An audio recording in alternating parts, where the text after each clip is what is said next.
information because I just had to he needs it. I need it. I'm the UConn alumni, and yet you're the one who knows more about UConn men's basketball. I'll admit, I just have not been I follow them, but I haven't been watching them. I should be watching them, though. I'm not a true alumni if I don't. But first year in the Big East, they have, I believe they have 2 or 3 more games left this year, Dave? Yep, I believe three, and they play one this afternoon. So they play Marquette, who I believe just beat UNC. They did. The UNC's having a down year. It's having a down year, and we'll start with the Big East Conference first. Well, so there's 3 games left. Obviously, with the results of the games not really impact UConn in terms of making the Big East tournament. They're going to be in there, obviously. They're currently in the 4th spot right now. I believe they would play Xavier as a 5th. Xavier. See, this guy. Yeah, you're smarter than me, you know. But I could see why you would say it like that. Yeah, but come on, Xavier fans. There's no Z in there. Since, Dave, you are a bigger follower of the UConn men's basketball team, tell me your assessment of this year, basically overall, in terms of their performance. I know Book Knight was injured for a little bit, and that it was very evident that his absence hurt the team, but he's back now. So what's your thoughts about their first year in the Big East and their chances in the Big East tournament? Okay. So, I will, I could talk for hours about UConn men's basketball, but I've been going to games since I was 6. Very, very, very, very, very big part of my life. Mm-hmm. But with that being said, COVID aside, it's been a tougher year because we haven't been able to engage at the games in person. But no, I've watched every game. I've watched essentially every minute of every game. Mm-hmm. Even the losses. They had a tough loss recently against Villanova. But I think they bounced back and got the win they needed against a very struggling Georgetown team. Mm-hmm. And to kind of close out the year, they needed that win, and they need to realistically win out. They need to take 3. Okay. They can afford 1 loss, but I'm being very, very, very, very generous there. Mm-hmm. The goal would be to win out, because right now they're a team that's on the bubble. Mm-hmm. Being one of, in many brackets, a team that's being touted as one of the last 4 in the tournament. Yeah, so Dave, I'll just stop you for a minute. So I do have on the bubble, I had the bracketology this morning, and UConn, the last 4 in right now is Indiana, UConn, Xavier, and Colorado State. And the first 4 out, well, that's not the surprising one.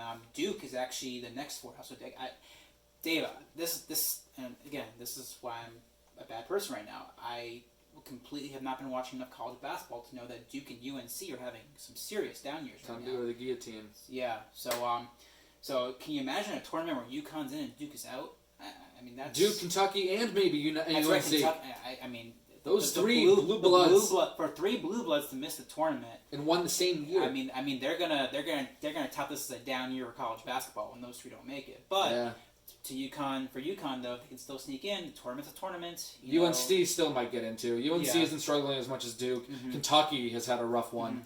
Mm-hmm. That's another team. But no, I think it's right on par. I think UConn deserves to be a bubble team without Book Knight, without a Cook, without Tyler Polley missed a game or 2, 3-point shooter. RJ Cole is hit or miss. I love the guy. He seems like a great leader, good point guard.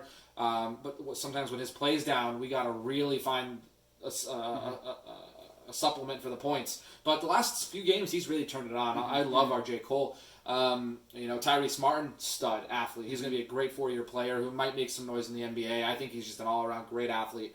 Transferred from Rhode Island. But again, to teeter to your question, with and without Book Knight, they are a different team. Okay. With Book Knight though, back, even as if I'm on the committee, and this is what I'm getting. If tournament started today or they had to have selections in today, UConn's getting in for me. Mm-hmm. Not even bias aside. They're getting in for me because Book Knight is a top 10 player in the country, and to almost not have a player like that in March Madness is a huge slap in the face, both to him but also just to the tournament. Like, you want exciting basketball, and so when I'm looking at their resume, playing in the Big East, first year in the Big East, they did not disappoint. They had some games that they could have pulled out. 2 against Creighton, 1 against Villanova. Mm-hmm. One of those would have been lovely. Yeah. But just simply put, it is a massive difference than the conference they were in with the American Athletic in terms of competition, overall competition. Obviously, the AAC has some teams, of course, but the Big East as a whole, basketball-wise, is just it's premium. It's up there with the best of them. And to say that they're a game away from being third in the conference. They're in fourth right now. Seton Hall loses and they win today. They're in third. Wow. Sole third place in the Big East, behind Villanova and Creighton. So I think that I think that it makes sense that they're in the bubble. Yeah. They have some work to do, but I think that they're a sure in if they take care of business and get maybe one win in the Big East tournament out of the way. Now you said they need to win the last 3 games to really solidify. Well, because a loss to one of these teams, especially Georgetown, would really potentially hurt their rankings. Okay. Because I think it's Marquette. Well, Dave, I'll say that if they win the next 3 games, does that take pressure off on the Big East tournament? Like yes. if they like lose in the first round of the Big East tournament, is that going to put them right back to on the bubble, or we'll run the scenario. So if they win the last 3 games, they don't need to do anything in the Big East tournament. They could be in the tournament. No, I mean, again, I wish that were true. I think they still might need to take a game in the Big East tournament. Okay. Now, obviously, if they lose one of these last 3 games, then you're talking they're going to have to do something really they're going to have to do some real damage in the Big East tournament. Now, like you said, Dave, there's in the standings they have Villanova, Creighton, and Seton Hall. Now, you're saying that they could potentially leapfrog Seton Hall. Yep, with a Seton Hall loss and a UConn win. So really, the only 2 teams that are really ahead of them right now, in our mind, is Creighton and Villanova. Yes. And they have not beaten either team this year. No, they only played Villanova once. Yeah. They didn't get the other one rescheduled. Yeah. Now, and one of the Creighton games was very close. Yeah. And the other one, was without Book Night. Book Night wasn't back for that one yet. So if they play their cards right, there's no reason why they couldn't at least make it to the semifinal of the Big East. Yep. And that might be enough to kind of say, okay, they're clearly one of the top 4 teams in the Big East. I know with the NCAA tournament, they like to have a certain number of teams in each conference. Big East is considered one of the more premier conferences. So if they can sneak their way to the semifinal, UConn's at least a top 4 team. Yep. Seems like a solidified chance to get in the tournament. I think they're close to being safe. But I wouldn't say it today, but they're close. They have work some work to do. But it's doable. It's very doable. It is doable. But they can't, especially with a healthy team. It's doable. Okay. So unbiasedly, I'd have them in the tournament, and biasly, they're in the tournament. Fair enough, Dave. Fair enough.